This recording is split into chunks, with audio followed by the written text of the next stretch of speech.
जय हिंद दोस्तों। आज की इस वीडियो में हम लोग लोकसभा और राज्यसभा के बीच में अंतर के बारे में समझेंगे।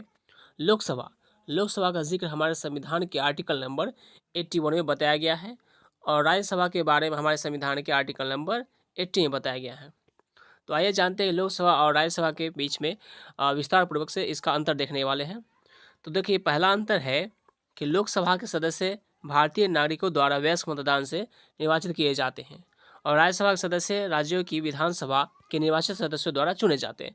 मतलब ये हुआ कि लोकसभा में हम आम जनता के द्वारा इसमें वोट किया जाता है, लेकिन राज्यसभा के सदस्य चुनने के लिए आम जनता इसमें वोट नहीं करती है। तो ये पहला अंतर हो गया। दूसरा अंतर है कि इसका कार्यकाल 5 वर्ष का होता है, यानी लोकसभा का कार्यकाल 5 वर्ष का होता है और राज्यसभा के सदस्य का कार्यकाल 6 वर्ष का होता है। लेकिन इसके राज्यसभा के 1/3 सदस्य जो है वो प्रत्येक 2 वर्ष में सेवानिवृत्त होते हैं। तो क्या दूसरा अंतर है कि लोकसभा कार्यकाल 5 वर्ष का होता है और राज्यसभा सदस्य कार्यकाल 6 वर्ष का होता है। लेकिन राज्यसभा में जो है 1/3 सदस्य प्रत्येक 2 वर्ष पर निर्वाचित किए जाते हैं, सेवानिवृत्त होते हैं। तो ये दूसरा अंतर हो गया। देखिए, तीसरा अंतर है कि इसमें अधिकतम संख्या 552 है। किसमें? लोकसभा में अधिकतम संख्या कितना है? 552 है और राज्यसभा में अधिकतम संख्या 250 है। बात करें वर्तमान जो है लोकसभा में सीट कितना है तो 545 है और राज्यसभा में वर्तमान 245 है। तो यहाँ किया जा रहा है बात, अधिकतम संख्या कितनी है? लोकसभा में 552 है और राज्यसभा में अधिकतम संख्या 250 है। तो ये हो गया तीसरा अंतर। चौथा अंतर है कि धन विधेयक को केवल लोकसभा में ही पेश किया जा सकता है। धन विधेयक को केवल लोकसभा में ही पेश किया जा सकता है, राज्यसभा में नहीं हम कर सकते हैं। और क्या है? 14 दिन तक राज्यसभा यदि धन विधेयक पर अपनी सहमति नहीं देती है तो इसे स्वयं पारित मान लिया जाता है।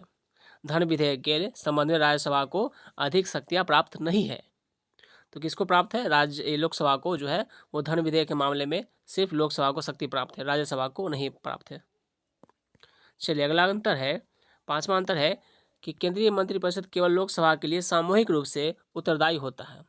केंद्रीय मंत्रिपरिषद केवल राज्यसभा के लिए सामूहिक रूप से उत्तरदायी नहीं होती है। ये हो गया पांचवा अंतर। छठा अंतर है कि लोकसभा के बैठकों की अध्यक्षता लोकसभा अध्यक्ष द्वारा की जाती है। उनकी अनुपस्थिति में जो है लोकसभा में पीठासीन होता है उसके द्वारा की जाती है और राज्यसभा की सभी बैठकों की अध्यक्षता उपराष्ट्रपति द्वारा की जाती है और उनकी अनुपस्थिति में ये कार्य जो है उपसभापति करते हैं। तो लोकसभा में जो है बैठकों की अध्यक्षता लोकसभा अध्यक्ष करते हैं। अगर ये उपस्थित नहीं होते हैं तो लोकसभा के पीठासीन करते हैं, यानी वरिष्ठ अधिकारी करते हैं, वरिष्ठ सदस्य के द्वारा इसका अध्यक्षता किया जाता है। और राज्यसभा के में जो है सही बैठकों की अध्यक्षता को उपराष्ट्रपति करते हैं। अगर ये अनुपस्थित हो जाते हैं तो उपसभापति करते हैं। ये हो गया छठा अंतर। अब देखिए आगे अंतर है, सातवां है, लोकसभा को निम्न सदन या आम जनता का सदन कहा जाता है और राज्यसभा को जो है वो सदन या फिर राज्यों का परिषद कहा जाता है। आठवां अंतर है, देखते हैं।